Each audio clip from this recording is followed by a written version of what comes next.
हमें अभी कारण जो पता चल पाए उसमें ये पता चला है कि एक ट्रक साइड में खड़ा था और पीछे से जो वाहन था वो आके उसमें पीछे से टकराया है। तो इसमें जो मुख्य रूप से हमें कारण लग रहा है उसमें ये लग रहा है कि जो वाहन था वो काफी तेज गति से चलाया जा रहा था, तो वो अचानक जब उनके सामने ट्रक रुका हुआ था शायद वो उसको देख नहीं पाए और इस वजह से ये हादसा हुआ। इसका मेन रीजन लग रहा है क्योंकि ये जो क्षेत्र है यहाँ पर हमने देखा 1 किलोमीटर दूर से विजिबिलिटी है, तो वाहन अगर खड़ा था और जैसा कि बताया जा रहा है वाहन की लाइट्स ऑन थी तो वो क्यों नहीं दिखाई दिया, ये एक उसका विषय है, मतलब इंक्वायरी का विषय है। इसके अलावा यहाँ पे हमने देखा कि स्पीड लिमिट के बोर्ड लगे हुए हैं, कैट्स आई भी लगे हुए हैं, रिफ्लेक्टर्स भी लगाए गए हैं, लेकिन अब हमें लग रहा है कि इस मार्ग पे हमें नो स्टॉपिंग नो पार्किंग के और दुर्घटना संभावित क्षेत्र के और बोर्ड्स वगैरह लगाने की आवश्यकता है। इसके अलावा हम ये प्रयास कर रहे हैं कि जनपदीय सड़क सुरक्षा समिति की ओर से कुछ ऐसे भी बोर्ड्स लगाए जाएं जिनमें जो इन स्थलों पे दुर्घटनाएं हो रही हैं उनके जो विक्टिम्स हैं उनके नाम पते हम लोग उजागर करें, ताकि हम जो लोग सड़कों पे गाड़ी चला रहे हैं वो थोड़ा सचेत हो सकें कि वो किन किन स्थलों पे उनको थोड़ा अपनी स्पीड को कंट्रोल में करते हुए गाड़ी चलानी है। किस तरह की स्पीड रही होगी जिस तरह का एक्सीडेंट देखा जा रहा है? देखिए हमें ये लगता है क्योंकि ये काफी स्ट्रेट स्ट्रेच है, हाईवे की कंडीशन भी अच्छी है और रात्रि का समय था, तो वाहन चालक श्योर है कि वो ओवर स्पीडिंग कर रहे थे, तेज चला रहे होंगे गाड़ी, और लेकिन उससे ज्यादा जानकारी अभी जब हम वाहन का और दोनों वाहनों का निरीक्षण करेंगे उसके बाद ही ज्यादा जानकारी दे पाएंगे। एनएच वालों को किस तरह की आपके द्वारा आदेश या फिर क्या?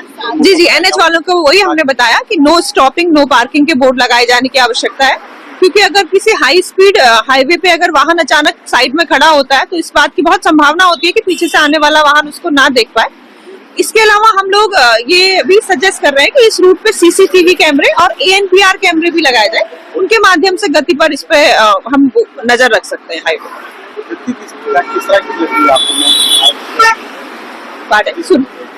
ट्रक हाईवे पर खड़ा हुआ था मैम, आपको कहीं ना कहीं गलत है हाईवे पर? देखिए अगर हाईवे पे ट्रक खड़ा था तो टेक्निकली तो गलत है, क्योंकि जो स्ट्रेट हाईवेज हैं उन पे गाड़ी रोकने में इस तरह की दुर्घटना होने की संभावना हमेशा रहती है।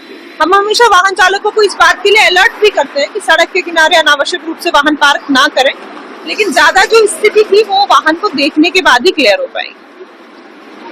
विजिबिलिटी भी एक इशू रहा होगा, लेकिन बहुत ज्यादा हम नहीं कह सकते क्योंकि अभी उतना घना कोहरा नहीं है कि एक स्ट्रेट रोड पे जहाँ पे लाइटिंग वगैरह का कोई इशू नहीं है तो वाहन ना दिखाई दे, इसका बहुत ज्यादा वो नहीं लग रहा हमें, क्योंकि पीछे आप देखिए आबादी क्षेत्र है, पेट्रोल पंप भी है, वो भी है, तो जो व्हीकल है उसकी स्पीड थोड़ा कंट्रोल में रहनी चाहिए। इस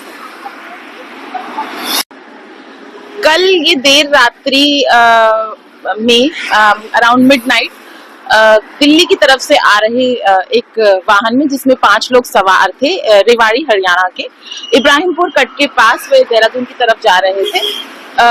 काफी तेजी में वो आते हुए, जैसा कि आप देख सकते हैं, इब्राहिमपुर कट की तरफ उनका एक भारी वाहन से टक्कर हुई जिसमें 4 लोगों की मृत्यु हो गई है एवं एक जो विक्टिम है वो एम्स में एडमिट है। क्या कारण रहा होगा? जैसे कि आप देख ही रहे हैं कि मौके पे पुलिस विभाग एवं परिवहन विभाग और NH की टीम टेक्निकल निरीक्षण के लिए आई है दुर्घटना का कारण जानने के लिए। तो मौके पे जब हमने देखा तो ओवर स्पीडिंग का बोर्ड भी लगा हुआ है, कैटाइज भी हैं, रिफ्लेक्टर्स भी हैं, तो संभवतः हम असेस कर रहे हैं कि जो यात्री थे वो काफी स्पीड में आ रहे थे और ओवर स्पीड में जब उन्होंने ओवरटेक करने की कोशिश करी तो साइड में खड़े हुए भारी वाहन से जाके उनकी गाड़ी टकरा गई जिसमें उनकी मृत्यु हुई। टोटल 5 पैसेंजर हैं जिसमें 2 की मौके पे ही मृत्यु हो गई थी, 2 को, बाकी 3 को एम्स जब ले जाया गया तो 2 की हॉस्पिटल में मृत्यु हुई एवं 1 अभी एम्स में दाखिल है। हाईवे पे लाइटें वगैरह वालों को? जी, हाईवे पे हमने NH वालों को ये निर्देश दिए हैं कि हाईवे की साइड में वाहनों को ना पार्क करने के बोर्ड्स लगाए दिए जाएं ताकि कोई भी भारी वाहन रोड साइड पे खड़ा ना हो। सीसीटीवी वगैरह जी, सीसीटीवी कैमरे के लिए भी NH कार्य कर रहा है एवं RLVD कैमरा कुछ आगे ही 500 मीटर पे लगा हुआ है। क्या कारण ना होगा? लगता है एक्सीडेंट का कारण गाँव में? जिस समय की घटना है उस समय फॉग का कहना मुश्किल है कि फॉग रही होगी, तो ज्यादातर संभवतः यही कारण निकल के आ रहा है कि ओवर स्पीड। तांदी के जो हमारा विलेज है बंजार में, वहाँ जो गांव का एरिया है उसमें आग लग गई, जिसमें 15 से 20 स्ट्रक्चर्स इनफैक्ट इंक्लूडिंग जो फॉडर के कमरे होते हैं लोगों के अलग से बने हुए, इतनों में आग लगने की खबर है। फायर ब्रिगेड वहाँ मौके पे पहुंच गई है, एसडीएम बंजार भी मौके पे है और इसको बुझाने के पूरा प्रयास किया जा रहा है। कोई जान का कोई नुकसान नहीं है और घरों को खाली कर दिया गया है, लेकिन क्योंकि घर आबादी का एरिया है, घर पास पास है, तो थोड़ा बहुत चैलेंजिंग है और उसमें भी प्रयास जारी है। जो सूचना है वो 15 से 20 स्ट्रक्चर्स की है, सब उसमें घर नहीं है, घर के साथ साथ फॉडर के जो हमारे यहाँ स्ट्रक्चर्स बनते हैं वो भी इंक्लूडेड है इसमें। अभी focus is on closing the fire कि आगे स्प्रेड ना हो, उस पर हम स्पेसिफिक फोकस कर रहे हैं। अभी कॉज नहीं पता, पर जो हमारे पास प्रिलिमिनरी इंफॉर्मेशन आई थी वो घासनी से लगने की थी, पर वो भी कंफर्म नहीं है। जब आएगी तो आपको बता दिया जाएगा। अभी सिर्फ स्ट्रक्चर्स का है और सारे प्रशासन का फोकस अभी आग को कंट्रोल करने पे है। मुख्यमंत्री आतिशी ने प्रेस वार्ता करके आरोप नहीं लगाए थे, प्रमाण दिखाया था कि कैसे 22 नवंबर को भाजपा ने चुपचाप से दिल्ली में कुछ मंदिर और बौद्ध स्थलों को तोड़ने का आदेश पास भी कर दिया। एक तरफ अरविंद केजरीवाल जी की सरकार है जो पुजारियों के लिए और ग्रंथियों के लिए एक सम्मान राशि 18,000 रुपए की सम्मान राशि घोषित करती है, और दूसरी तरफ भाजपा की सरकार है जो ऐसी नकारात्मक राजनीति करती है। भाजपा दिल्ली में रोहिंग्या को बसाती है, पूर्वांचलियों के वोट कटवा रही है। भाजपा हरियाणा के मौलवियों की तनख्वाह 16,000 प्रति महीना कर देती है और दिल्ली में पुजारियों और ग्रंथियों के लिए जो सम्मान राशि घोषित की है 18,000 रुपए प्रति महीना, उसका विरोध कर रही है। तो मैं भगवान राम से ये प्रार्थना करूंगी कि भाजपा को सद्बुद्धि दे, और जैसे अरविंद केजरीवाल जी ने दिल्ली में पुजारियों और ग्रंथियों के लिए 18,000 रुपए प्रति महीना की एक सम्मान राशि की घोषणा की है, वैसे ही वो अपने बाकी 20 राज्यों में भी, भाजपा अपने बाकी 20 राज्यों में भी उसको फॉलो करे और वैसे ही अनाउंस करे। आप बीजेपी केजरीवाल को फर्जी वोटर का स्कैम का एक तरह से किंगपिन बताया है। देखिए, भाजपा को ये इस मुद्दे पर प्रेस वार्ता करने की या पोस्टर जारी करने की क्या जरूरत है? भाजपा नौटंकी कर रही है, सारी एजेंसीज उनके पास है, वो अब तक सो क्यों रहे थे? ये सब भाजपा इसलिए कर रही है क्योंकि वो बिल्कुल बुरी तरह बौखलाई हुई है। उनके पास दिल्ली के लिए ना कोई सीएम चेहरा है, ना कोई प्लान है, ना कोई विजन है, इसलिए उन्होंने सारे अनैतिक तरीके अपनाने का प्रयास कर रही है। चाहे परवेश वर्मा जी हो जो काला धन बांटते हुए रंगे हाथों पकड़े गए और बेशर्मी से कह रहे हैं कि मैं तो बांटूंगा और उनके ऊपर कोई जांच नहीं हो रही, और दूसरी तरफ चाहे ये जेन्युइन पूर्वांचली भाई बहनों के वोटर काटने का मसला हो। हमने पहले भी दिखाया कि कैसे एक भाजपा के नेता ने शहादरा में 11,018 एक ही व्यक्ति ने 11,018 एप्लीकेशन डाली और जेन्युइन वोटर्स का नाम कटवाने का प्रयास किया, जो हमने रंगे हाथों पकड़ लिया और रुक गया। वैसे ही नई दिल्ली विधानसभा में 5,500 वोटर एप्लीकेशन डिलीशन के लिए आई हैं और 7,500 नए लोगों के नाम जोड़ने की याचिका आई है। जब इलेक्शन कमीशन ऑलरेडी अपनी समरी रिवीजन क्लोज कर चुका है, जब वो अपने अधिकारियों को नीचे जमीन लेवल पर भेजकर पुष्टि कर चुका है, वेरिफिकेशन कर चुका है, एक ड्राफ्ट लिस्ट बन गई है, तो कौन इतनी भारी संख्या में ये एप्लीकेशंस डाल रहा है? तो भाजपा ये ड्रामेबाजी बंद करे और अपने सारे इनके हम कोई भी नेगेटिव पैतरे दिल्ली में सफल नहीं होने देंगे। आप जो रोहिंग्याओं की बात, बांग्लादेशी नेशनल्स को गिरफ्तार किया है जो इलीगल इमिग्रेशन के खिलाफ दिल्ली पुलिस मुहिम चला रही है, उसके तहत देखिए, इतने टाइम से भाजपा 17 अगस्त 2022 को हरदीप पुरी जी ने 2 साल हो गए इस बात को, 2 साल से ऊपर, उन्होंने सार्वजनिक जानकारी दी है कि उन्होंने रोहिंग्या को कहां बसाया है। तो ये सब छोड़कर अगर सिर्फ हरदीप पुरी जी को अरेस्ट कर लेंगे तो पता चल जाएगा कितने रोहिंग्या कहां हैं और कहां बसाए गए हैं। स्पष्टीकरण दे चुके हैं कि उस ट्वीट के बाद उन्होंने सफाई दी थी कि ऐसी कोई कोशिश नहीं है केंद्र सरकार की कि इन लोगों को बचाने की, फिर भी आप लोग उस पर आरोप लगा रहे हैं। देखिए, आरोप की बात ही नहीं है, ये तो बच्चा जानता है कि बॉर्डर सुरक्षा देश की अमित शाह जी के अधीन आती है और देश में अगर कहीं भी इलीगल इमिग्रेंट्स हैं तो वो सीधे सीधे अमित शाह जी का फेलियर है। हरदीप पुरी जी, लैंड दिल्ली में बीजेपी के अधीन आती है, कानून व्यवस्था दिल्ली में बीजेपी के अधीन आती है, तो किसने बसाया हो सकता है, ये सब समझते हैं। भाजपा को ये नौटंकी बंद करनी चाहिए और मेरी पुलिस से गुजारिश है कि तुरंत हरदीप पुरी जी को अरेस्ट कर ले, उनको सारी जानकारी है। कल उन्होंने कहा कि ये दिखाता है कि आपकी बीजेपी से मिलीभगत है, आम आदमी पार्टी संघ में भरोसा रखती है, संघ में विश्वास रखती है और न चिट्ठी लिखने की क्या जरूरत थी। और संदीप दीक्षित जी का ये बयान दिखाता है कि वो बीजेपी के बोल रहे हैं। उन्होंने क्यों नहीं आवाज उठाई परवेश वर्मा जी के इलीगल कृत्य के ऊपर? क्यों नहीं उनको दिख रहा है कि परवेश वर्मा दोनों हाथों से काला धन बांट रहे हैं और बेशर्मी से कह रहे हैं कि मैं तो ऐसा करूंगा ही? क्यों नहीं उनको दिख रहा है कि कोई पुलिस एक्शन नहीं ले रही? क्यों नहीं उनको दिख रहा है कि बीजेपी इस पर चुप है? तो इसको लेकर अरविंद केजरीवाल जी ने बीजेपी की मदर ऑर्गेनाइजेशन आरएसएस को लिखा है और पूछा है कि क्या वो इसमें सहमति रख। उड़ीसावासी सभी भाई और बहनों को, किसानों को, श्रमिकों को, सबको आपके चैनल के माध्यम से इंग्रजी नववर्ष की अभिनंदन और शुभेच्छा ज्ञापन करती हूँ। इस नए साल में 8, 9 और 10 तारीख को उड़ीसा में प्रवासी भारतीय दिवस मनाया जा रहा है। इस अवसर पर देश विदेश में काम करने वाले, बिजनेस करने वाले और विविध क्षेत्रों में उत्कृष्टता रखने वाले सभी उड़ीसावासी और भारतीय उड़ीसा में इकट्ठे होंगे। ये उड़ीसा के लिए महत्व रखता है। पहली बार उड़ीसा में प्रवासी भारतीय दिवस पालन किया जा रहा है 8, 9 और 10 तारीख को। माननीय प्रधानमंत्री जी, माननीय गृह मंत्री जी, वैदेशिक मंत्री जी और अर्थ मंत्री, ऐसे काफी सारे मंत्रियों का, काफी सारे केंद्र सरकार के डिपार्टमेंट्स का यहाँ पर आगमन होगा और प्रवासी भारतीय दिवस के अवसर पर उड़ीसा, जो कि एक संभावनाओं का राज्य है, उड़ीसा की जमीन, जल संपद, खनिज संपद भरा हुआ है। पर्यटन स्थल भी बहुत सारे, ढेर सारे ऐसे हैं जो कि विदेशी पर्यटकों को आकृष्ट करता रहता है। तो इसी विषय पर लेकर के जो चर्चाएं होगी, जो संभावनाओं की उत्खनन होगी, उसके माध्यम से उड़ीसा में जरूर उड़ीसा का विकास में ये एक कदम आगे उड़ीसा को लेने के लिए सहायक सिद्ध होगा। इसलिए प्रवासी भारतीय दिवस उड़ीसा में पालन होना ये पहली बार हो रहा है। ये बहुत मर्यादा मिला है उड़ीसा को। ये निश्चित भावे उड़ीसा की विकास को एक कदम और आगे बढ़ाने में सहायक सिद्ध होगा। विकसित उड़ीसा है 2036 सन 2036 को उड़ीसा राज्य का 7 वर्ष हम पालन करने जा रहे हैं।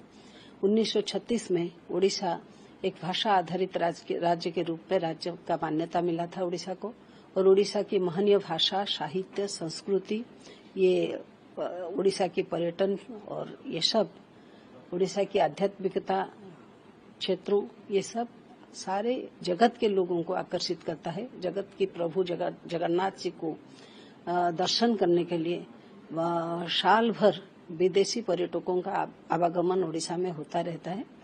तो इसलिए ये एक महत्वपूर्ण स्थान है और 2036 को हम 7 वर्ष मनाने जा रहे हैं। तब तक उड़ीसा की फाइनेंशियल ग्रोथ भी होगा, उड़ीसा की इंडस्ट्रियल ग्रोथ भी होगा, उड़ीसा के पर्यटन शिल्पों के प्रति भी लोगों का आकर्षण भी रहेगा और उड़ीसा एक विकसित राज्य में परिणत होगा। यह संभावना है। उस संभावना को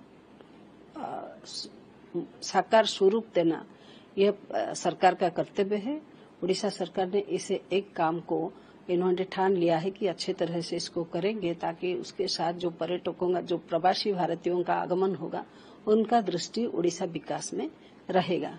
इसलिए 2036 तक जो विकसित उड़ीसा की बात चल रही है, जिसके लिए प्रिय प्रधानमंत्री जी ने भी उड़ीसा पर ध्यान केंद्रित किया है। पूर्वोदय का विकास, इसमें इसके चरण में उड़ीसा को श्रेष्ठ स्थान मिला है उड़ीसा की समृद्धि के लिए। तो इसलिए मैं माननीय प्रधानमंत्री जी को भी धन्यवाद करना चाहूंगी। इन्होंने उड़ीसा को उड़ीसा के ऊपर ध्यान दिया है, उड़ीसा के विकास के ऊपर ध्यान दिया है। मुझे लगता है यह सब जो कार्य हो रहा है इसके माध्यम से जरूर उड़ीसा विकसित उड़ीसा में परिवर्तन होगा। जी बहुत ज़्यादा अच्छा लग रहा है कि एक प्लेयर का जब अचीवमेंट्स होती है उसके बाद उसको अवार्ड से नवाजा जाता है तो बहुत अच्छा लगता है। तो मुझे बहुत ज़्यादा अच्छा लग रहा है, मैं बहुत ज़्यादा खुश हूँ। पूरा पे ऑफ हो गया है, पूरी मतलब आपने कितनी मेहनत की थी और आपने अभी जो नेशनल बॉक्सिंग हुई थी, एशियन बॉक्सिंग चैंपियनशिप, उसमें भी आपने अच्छा प्रदर्शन किया था, तो कहीं ना कहीं राहत है अभी? देखो पूरा पे ऑफ तो मैं नहीं मानती हूँ कि हुआ है। होप्स मैं आगे भी अभी काम कर रही हूँ और अपने देश के लिए मेडल और लेकर आऊंगी। यानी अवार्ड होप्स थोड़ी ऊपर तक की नजरें हैं और शायद मैं और अपने देश के लिए और अच्छा कर पाऊँ। हाँ, एशिया में भी मैंने गोल्ड मेडल लिया था अपने देश के लिए और वर्ल्ड चैंपियनशिप में भी गोल्ड मेडल लिया था और फिलहाल मेरी करंट जो वर्ल्ड रैंकिंग 1 चल रही है। बॉक्सिंग में अभी आने वाले काफी टूर्नामेंट भी है, तो आपको कितना जो है उत्साह और प्रोत्साहन मिलेगा अवार्ड के बाद और बड़ी अचीवमेंट के लिए और मेहनत अब और करेंगे? जी देखिए, जब एक प्लेयर को जब उसका जो मेहनत होती है उसका फल मिलता है ना तो बहुत ज्यादा उसको मतलब उसको मोटिवेशन मिलता है। तो मुझे ये अर्जुना अवार्ड मिला है तो मुझे बहुत ज्यादा मोटिवेशन मिला है और मैं और ज्यादा जोश से काम करूंगी ताकि मैं अपने देश के लिए दोबारा से मतलब वर्ल्ड लेवल पर गोल्ड मेडल दिला सकूं और दोबारा से एशिया चैंपियन बन के अपने देश का झंडा एशिया लेवल पर और वर्ल्ड लेवल पर दोबारा से लहरा। भाजपाइयों, मैं फिर बार बार आपसे कहता हूं, तुम्हारा पढ़ाई लिखाई से कोई वास्ता नहीं है, तुमको कोई जानकारी नहीं है, तुमको सिर्फ एक ही चीज सुबह उठ के सिखाई जाती है, झूठ बोलने का काम कैसे करना है। मैंने आपको बताया था कि मेरी पत्नी ने अपना वोट कटवाने के लिए आवेदन 4 जनवरी 2024 को दिया। 4 जनवरी 2024 को यह आवेदन दिया जिला निर्वाचन कार्यालय सुल्तानपुर में। इसके अलावा ये वोटर लिस्ट है, मैं भेंट कर रहा हूं और वीरेंद्र सचदेवा और उनकी पार्टी को और मोदी जी को जो डिजिटल इंडिया की बात करते हैं, जाओ और सुल्तानपुर का जो वोटर लिस्ट है उसको भी चेक करो। इसमें मेरे माता जी का नाम है राधिका सिंह, पिताजी का नाम है दिनेश सिंह। इसके अलावा न मेरा वोट है न मेरी पत्नी का वोट है। ये वोटर लिस्ट है, ये पड़ी हुई है, देखो इसको।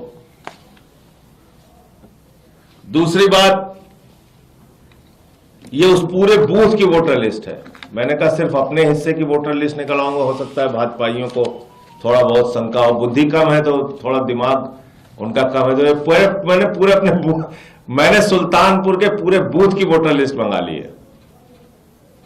इस वोटर लिस्ट में नाम दिखाओ बीजेपी के लोगों, पूरे बीजेपी को जोड़ो इसमें, इस काम में लगाओ। नंबर 1 2, जब हमने लिख के आवेदन दे दिया और मैंने स्वयं ने 2013 में आवेदन दिया, 2013 में जिला निर्वाचन अधिकारी सुल्तानपुर को लिख के दिया कि हमारा वोट काट दिया जाए, परिवर्तित कर दिया जाए। उसके बाद नगर पालिका का चुनाव राज्य निर्वाचन अधिकारी के देखरेख में होता है। वो कह रहे 2018 के नगर पालिका की सूची में मेरा नाम था। तो नगर पालिका की सूची तो योगी जी के कर्मचारी तैयार करते हैं, जाके देखो, उनसे बात करो। जब मैंने सूचना दे दी कि आप हमारा नाम यहां से काट दीजिए, मैंने अपनी जिम्मेदारी पूरी कर दी। अब किसी वोटर लिस्ट में, नगर पालिका की वोटर लिस्ट में मेरा नाम अगर था तो उसका देखना, उसकी जिम्मेदारी कर्मचारी की है जो वोटर लिस्ट तैयार करता है। इतनी सामान्य समझ तो होनी चाहिए। लालू यादव को नस नस नीतीश जी जानते हैं, लालू जी के एक एक कैरेक्टर को नीतीश जी जानते हैं, कैसे वो बिहार को लूटे हैं। अरे डरी हुई पार्टी का क्या है, डरे हुए लोग हैं। लालू जी डर चुके हैं कि एनडीए के लोग बुरी तरह लोकसभा में हराए और आगे भी हराएंगे। एनडीए एकजुट है पूरी तरह से। देखिए, लालू जी को चिंता है, उसके बाद कौन, उस परिवार में किसको कौन चिंता है? लालू जी एक लौता नेता है उस परिवार में, उसके बाद वही रास्ते को पकड़कर लोग आगे बढ़ाना चाहते हैं। It is for everyone to see. You ask your conscience. Has they done anything? You don't need to ask me. Everyone knows the kind of atrocities, the kind of anarchy that has been going across Bangladesh, and the silence of central government or the union government is adding to the speculation. The Prime Minister has always said about us, powerful government, 56-inch chest.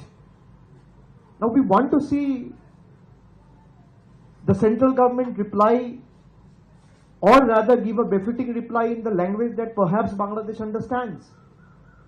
So who's stopping them?